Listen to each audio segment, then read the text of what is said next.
rehefa namalala ampifaliana trany nazoantsika miona toy izao mihain'ny tenin'Andriamanitra, mihain'ny tenin'i Jesosy Kristy ary mandrafitra tsara zany koa antsika amin'ity andro mihain'ny Tompo antsika ity. Ho aminareo ne ny fahasoavana, famindram-po, fiadanana avy amin'Andriamanitra ray sy Kristy Jesosy Tompontsika. Amen. Alarobia 20 septambra 2022 ivanjirina ireo hevitra hoe miorina amin'ny finoana ny mpino. Andeha ry havana hidera sy ankalazan'Andriamanitra isika. Halleloia! Miderahan Jehovah ary fanahiko. Hideran Jehovah raha mbola miaina koa, eny ankalazan'Andriamanitra aho raha mbola velona koa. Amen.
hivavaka isika.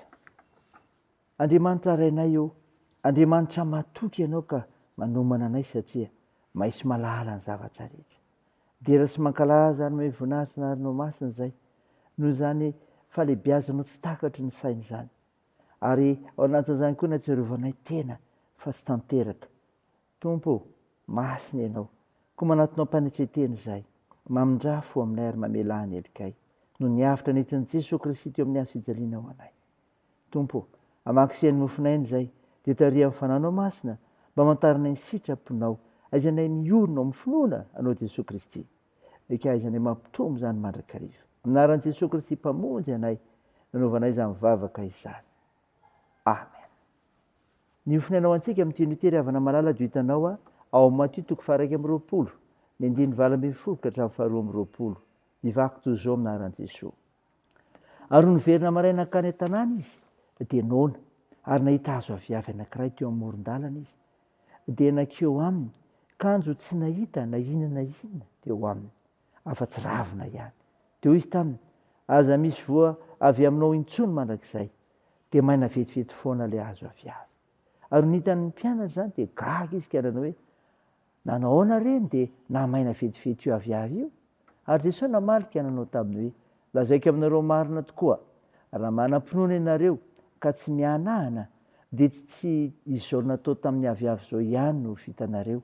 Fa raha hiteny amin'ity tendrombory ity azy ianareo ka hanao hoe, mifindray ianao ka menjy rano an-dranomasina, dia ho tonga izany. Ary na inona angatanareo amin'ny fivavahana atao amin'ny finoana, dia ho azonareo. Amen. Ray masino, manamasinanay amin'ny fahamarinana, ny teninao ny fahamarinana. Amen. Ry havana malala, ho aminao ny fiadanan'i Jesosy Kristy ilay tonso monjy ianao, ilay mpanavitra anao. Ny ofinainao antsika, nivakiana tamintsika teo, ny filazantsara araka Matthieu 2:20, 9:20, dia milaza ny amin'ny nanjoana Jesosy ilay aviavy tsy namoa. Dia hoy ny teniny, ary na inona angatanareo amin'ny fivavahana atao amin'ny finoana, dia ho azonareo. Koa ny fivavahana atao amin'ny finoana ry havana dia izao, mandresy ny fisalasalana. Mandresy ny fisalasalana. Raha manam-pinoana ianareo ka tsy mianahana, hoy ny 9:20. Fantatsika ry havana, fa ny finoana no fahatokiana amin'ny zavatra antenaina, fanehoana ny zavatra tsy hita. Voalaza amin'ny Hebreo. Fianteherana amin'ny tompo amin'izay atao rehetra ny finoana, ary mahatonga ny mpino haharitra sy toetra mafy sy hivadibadika, fa hifantoka hatrany amin'ny soratra masina. Ny finoana dia mampirindra ny fiainana anaraka ny teny fikasana, ka hamovo tsara miendrika fibebahana. Finoana iainana, finoana lalipaka, miorina ao amin'i Jesosy Kristy ilay foto-boloboka, izany ny tena finoana. Tsy mianahana izay mitondra amin'ny valim-bavaka. Izany ry havana, vavahana atao amin'ny finoana. Tanterahana amin'ny fahatokian'ny tompo koa, tanterahana amin'ny fahatokian'ny tompo. Fantatsika ry havana fa mivavaka dia resaka atao amin'Andriamanitra. Fantany toe-pontsika rehefa miresaka aminy isika. Tsy maintsy atao amin'ny finoana ny vavaka. Voasoratra hoe, raha tsy amin'ny finoana dia tsy misy azo atao azoana sitraka aminy. Fa izay manaton'Andriamanitra dia tsy maintsy mino fa misy izy, sady mpamaly soa izay mazoto mitady azy. Ambaran'i Jesosy ry havana, fa tena fampiakina ny fivavahana atao amin'ny finoana sy ny valim-bavaka. Tsy misaraka amin'izany ny fanahin'ny fankatoavana, dia fanekena ny fandamina ny tompony amin'ny fotoana sy ny endriky ny valim-bavaka omeny izay mahasoa antsika. Mahafantatra izay mahasoa antsika ny tompo. Ary zava-dehibe ny andraisantsika izany amin'ny finoana. Ilaina ny mahay misaotra rehefa mahazo valiny. Noho izany ry havana, matokia hatranin'ny tompo amin'ny zavatra rehetra izay ataony aminao. Ho voninahitra ny anarany. Amen. Andeha hivavaka isika. Tompo, misaotra no mofinaina ny menao anay izay mampafantatra ny amin'ny fivavahana atao amin'ny finoana, dia mandresy ny fisalasalana ary tanterahana amin'ny fahatokiana ny tompo. Vavaka aminao ary izahay, hay ametraka izao asa filazantsara ny fitiavana anay izao, ho firenena amin'ny finoana ilay Jesosy Kristy. Ka hita ianareo tompony raikitra eto amin'ny fiangonan'i Jesosy Kristy eto Madagasikara, ireo kristianina maro be izay efa resy lahatra ka mandray an'i Jesosy, hay hifikitra amin'izany mandrakariva. Ireo tompony andraikitra rehetra manomboka any amin'ny filoha, misy ireo mpiasa matianina, ireo rehetra izay nantsoinao hampandroso izany fiangonan'i Jesosy Kristy Madagasikara izany. Mba omenao hery, omenao fahasalamana, finoana matanjaka, hay mijoro vaviny benao amin'ny fiarovana ny voninahitra ao. andridrana tanteraka reo asa izay azona mampandroso zany fiangonana meno zany. Tompo, vavaka aminao zahay, maloana ny fiainanay, maloana ireo marary eka anomezona anazy ireo fanantenana fa mahay mitsabo ianao ka nampianareo mpiasa ao anaty zany fitsabony zany koa. Ampirizy ro azony manjo Jesoa, vonjeo Maria Sikola ary ireo sahira teo ny fiazakazanay amin'ny asa aman-jatra, ny fianarana, ny tokantrano ary ny fikasanay. Mivavaka dia teo anaran'i Jesosy Kristy mpamonjy anay izay efa nampianatrinay nivavaka manao hoe: Ranay eo izay any an-danitra, ao masinina anie ny anaranao, ho tonga anie ny fanjakanao, atao anie ny sitraponao ety an-tany tahaka ny an-danitra. Meno anio izay anona sahaza ao anay, ary mamelany erikay tahaka ny namelanay izay merika taminay. Ary aiza mitondra anay amin'ny fakapanahy fa manafanay amin'ny ratsy, fanao ny fanjakana sy ny hery ary ny voninahitra mandrakizay. Amen. Raha izay fotoana ray avy nitsodrana tolotra anao amin'ny anaran'i Jesosy Kristy. Aza manana inona faoka ny fihavana sy ny fona mba amin'ny fisaorana metoreo manambara fangatanareo amin'Andriamanitra amin'ny zavatra rehetra, ary ny fiadan'Andriamanitra azo mihoatra ny fahalalana rehetra hiary ny fonareo sy ny hevitrareo ao amin'ny Kristy Jesosy. Amen. Teo n'Andriamanitra irery ny voninahitra amin'ny anaran'ny Ray sy ny Zanaka ary ny Fanahy Masina. Amen.